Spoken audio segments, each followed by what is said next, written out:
Long before Europeans came to the Bahamas, the islands were home to a group of peaceful people called the Lucayans. They were part of the larger Taino and Arawak cultures that lived across the Caribbean. The Lucayans came to the Bahamas from nearby islands, probably from Hispaniola or Cuba, around 600–800 AD. They lived in small villages near the sea, where they could fish, gather shellfish, and grow crops like cassava, corn, and sweet potatoes. The Lucayans built simple houses made of wood and palm leaves. They made pottery, wove cotton, and used canoes to travel between the islands. They had a strong community life and followed nature-based spiritual beliefs. The Lucayans did not have iron tools or written language, but they were skilled farmers and sailors. When Europeans arrived, there were around 40,000 Lucayans living across the Bahamian Islands. The history of the Bahamas changed forever in 1492, when Christopher Columbus made his first voyage from Spain across the Atlantic Ocean. After weeks at sea, he sighted land on October 12, 1492. The island he landed on was one of the Bahamas, which the Lucayans called Guanahani. Columbus renamed it San Salvador, and it became the first landfall of the European age of exploration in the Americas. Columbus met the Lucayans and described them as kind, generous, and curious people. He did not stay long in the Bahamas, but his visit marked the beginning of European interest in the region. Soon after, Spanish explorers returned and began to enslave the Lucayans.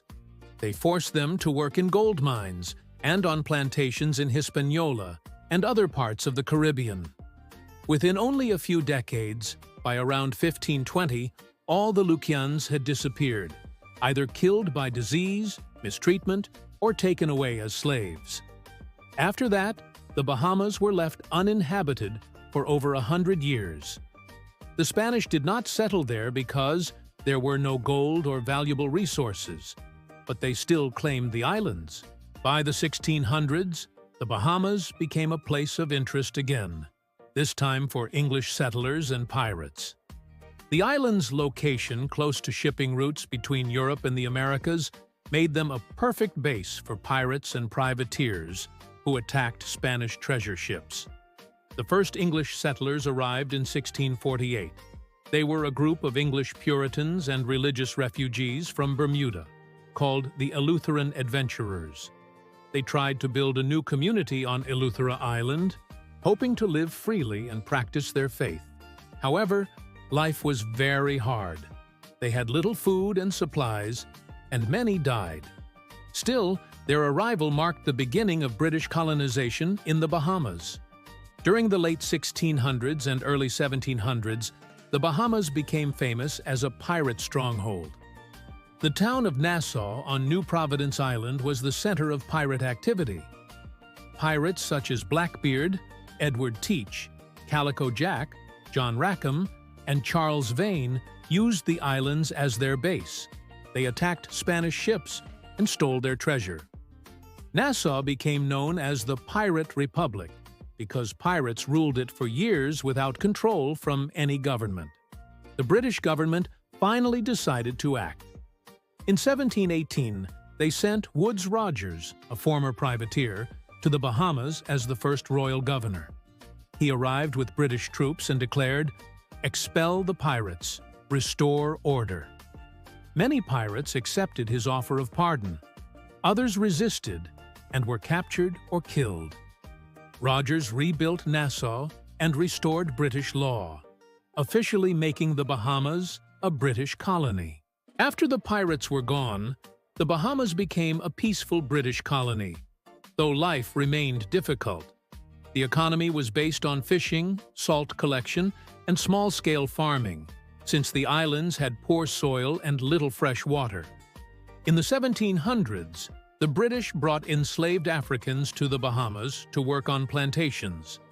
The number of enslaved people increased, especially after the American Revolutionary War, 1775 and 1783. When the American colonies won independence, many British loyalists People who supported Britain fled from the new United States to the Bahamas. They brought with them their slaves and tried to start cotton plantations. This wave of settlers changed the population of the Bahamas.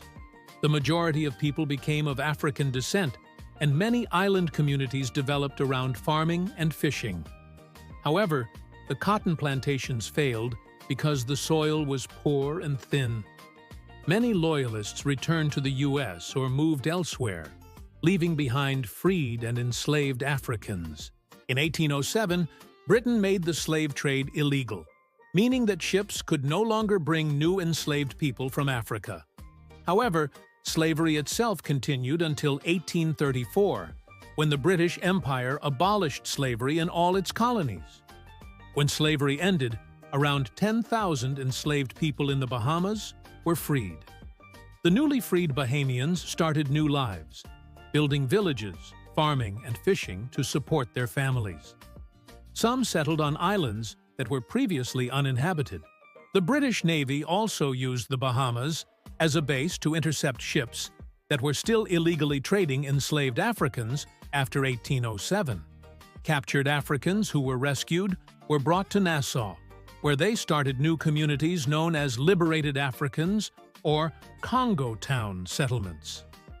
Throughout the 1800s, the Bahamian economy remained small and struggled. Because the land was not good for large farms, people relied on the sea, fishing, sponging, and salvaging goods from shipwrecks. The Bahamas also became involved in several international events.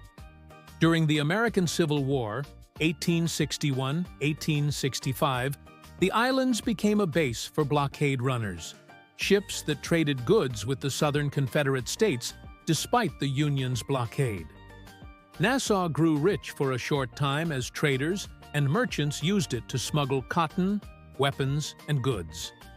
Later, during Prohibition in the United States, 1920-1933, when alcohol was banned there, Bahamian ports again became busy. Smugglers used the islands to move rum and whiskey to the U.S. This was known as rum running, and it brought short-lived wealth to Nassau. By the early 1900s, the Bahamas began to modernize. Roads, schools, and hospitals slowly improved. Though life in the out islands, the smaller islands outside Nassau, remained difficult. The economy began to depend more on tourism, as wealthy visitors from the U.S. and Europe came to enjoy the warm climate, beaches, and clear waters. During World War II, 1939-1945, the Bahamas served as a training base for Allied forces. After the war, tourism expanded quickly. The construction of new hotels, ports, and airports made it easier for people to visit. The United States became the main source of visitors, and tourism soon became the country's largest industry. At the same time, Bahamians began to demand more political rights. The government was dominated by wealthy white merchants known as the Bay Street Boys, while the majority black population had little political power. In the 1950s and 1960s, new political movements formed to fight for equality and self-government. One of the most important political leaders was Sir Lynden Pindling, who helped form the Progressive Liberal Party, PLP. The PLP worked for the rights of black Bahamians and pushed for more representation. In 1967, the PLP won the election, and Lynden Pindling became the first black premier of the Bahamas. This was a turning point in Bahamian history, sometimes called the Quiet Revolution. The movement toward full independence continued. The Bahamas gained internal self-government in 1964, meaning they controlled most of their internal affairs but still had ties to Britain. Finally, on July 10, 1973, the Bahamas became a fully independent nation within the Commonwealth of Nations. Queen Elizabeth II remained the symbolic head of state, represented locally by a governor-general, but the country had its own parliament, prime minister, and constitution. Sir Lynden Pindling became the first prime minister of the independent Bahamas. The national flag, featuring aquamarine, gold, and black, symbolize the sea, the sun, and the strength of the people. July 10th became Independence Day, a national holiday celebrated with pride every year. Since independence, the Bahamas has developed into one of the most prosperous countries in the Caribbean. The economy depends mainly on tourism and offshore banking, though fishing and small-scale farming still play a role. Millions of tourists visit the islands every year to enjoy the beaches, luxury resorts, and cruises. The Bahamas is made up of around 700 islands and over 2,000 cays, though only about 30 are inhabited. The capital city, Nassau, on New Providence Island, is home to most of the population. Another important center is Freeport, on Grand Bahama Island. In recent decades, the country has worked to balance development with the protection of its natural environment, including coral reefs, marine life, and national parks.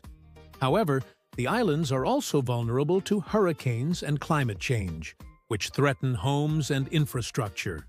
Politically, the Bahamas remains a stable democracy. Power has alternated between the Progressive Liberal Party, PLP, and the Free National Movement, FNM. The nation maintains close relationships with the United States, Canada, and the United Kingdom. Education, healthcare, and housing have improved since independence, though challenges remain, especially in the smaller islands. Many Bahamians have achieved success in business, sports, and the arts, contributing to a growing sense of national identity and pride. Today, the Bahamas is known for its beautiful beaches, rich culture, and friendly people. Bahamian culture blends African, British, and Caribbean influences.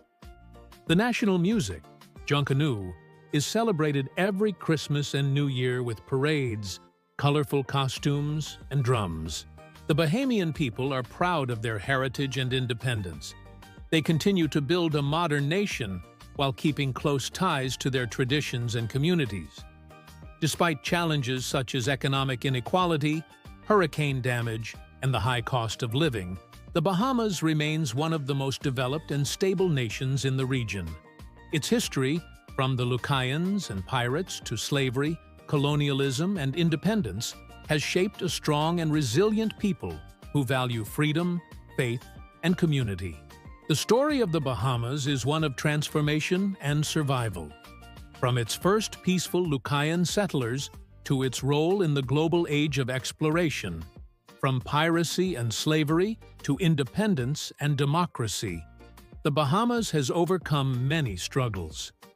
Its people have shown courage and determination in building a nation from a scattered group of islands into a proud, independent country. Today, the Bahamas stands as a symbol of Caribbean culture, natural beauty, and human endurance, a nation that remembers its past while looking confidently toward the future.